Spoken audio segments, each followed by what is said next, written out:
শুধু বেগুন দিয়ে আমরা সাধারণত ভর্তা ভাজা বা বেগুনি বানিয়ে থাকি। এছাড়া আর তেমন কিছুই মাথায় আসে না। তাই আজ আপনাদের জন্য বেগুনের অত্যন্ত মুখরোচক একটি রেসিপি নিয়ে এসেছি, যার নাম সর্ষে বেগুন। গরম গরম ভাত বা রুটির সঙ্গে সর্ষে বেগুন থাকলে জমে যাবে দুপুর বা রাতের খাওয়া। তাহলে চলুন আর বকবক না করে রেসিপিতে চলে যাওয়া যাক। এখানে আমি প্রথমেই গোল বেগুনগুলো নিয়েছি আর এভাবে চাকা করে বেগুনগুলো কেটে নিয়েছি। এরপর একটা বাটি নিয়েছি, বাটির মধ্যে দিয়ে দিচ্ছি 1 চামচ ময়দা, পরিমাণ মতো একটু লবণ, পরিমাণ মতো একটু হলুদ গুঁড়ো আর মরিচের গুঁড়ো আর সামান্য পরিমাণ চিনি।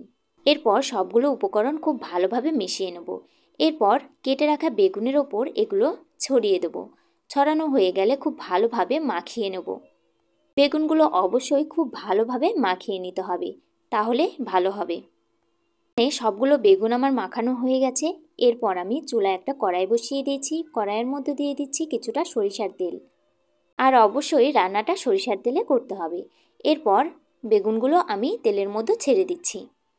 এখানে এই বেগুনগুলো খুব বেশি ভাজা যাবে না, আমি দুই পাশ একটু হালকাভাবে ভেজে উঠিয়ে নেব। বেগুনগুলো আমার ভাজা হয়ে গেছে, আমি এবার বেগুনগুলো উঠিয়ে নিচ্ছি। এরপর কড়াইতে আরও কিছুটা সরিষার তেল দিয়ে দেবো। এর মধ্যে দিয়ে দেবো জিরা ফোড়ন এবং তেজপাতা। এরপর জিরা এবং তেজপাতাটা একটু নেড়ে চেড়ে নেবো ভালোভাবে। এখানে নিয়েছি 4 চামচ সরিষা, আধা চামচ জিরা বাটা এবং নিয়েছি 4টা কাঁচামরিচ বাটা। আর একটু লবণ দিয়ে অবশ্যই বাটতে হবে। আর দিয়ে দিচ্ছি মরিচের গুঁড়ো আর দিয়ে দিচ্ছি হলুদ গুঁড়ো। এরপর খুব ভালোভাবে এই মশলাটা কষিয়ে নিতে হবে। সরিষা বাটার সময় লবণ দিয়ে বাটলে সরিষাগুলো তিতো হয়ে যায় না। পর এই সরিষাগুলো খুব ভালোভাবে কষিয়ে নিতে হবে। যখন ওপর থেকে তেল উঠতে শুরু করবে তখন সামান্য পরিমাণে একটু জল দিয়ে দেবো। এরপর একটু ফুটে উঠলেই বেগুনগুলো আমি এর মধ্যে দিয়ে দেবো। এরপর বেগুনগুলো একটু কিছু সময়ের জন্য এভাবে রান্না করতে হবে। আমি এর মধ্যে দিয়ে দিচ্ছি কয়েকটা কাঁচামরিচ। এরপর ঢাকনা দিয়ে ঢেকে দেবো। 1 মিনিটের মতো এভাবে আমি রান্না করে নেব। এরপর ঢাকনা উঠিয়ে আবারও বেগুনগুলো আমি উল্টে দেব। এরপর আবারও কিছু সময় এভাবে রান্না করে নেব।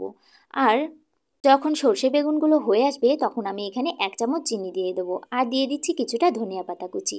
বাস তৈরি হয়ে গেল মজাদার সর্ষে বেগুন।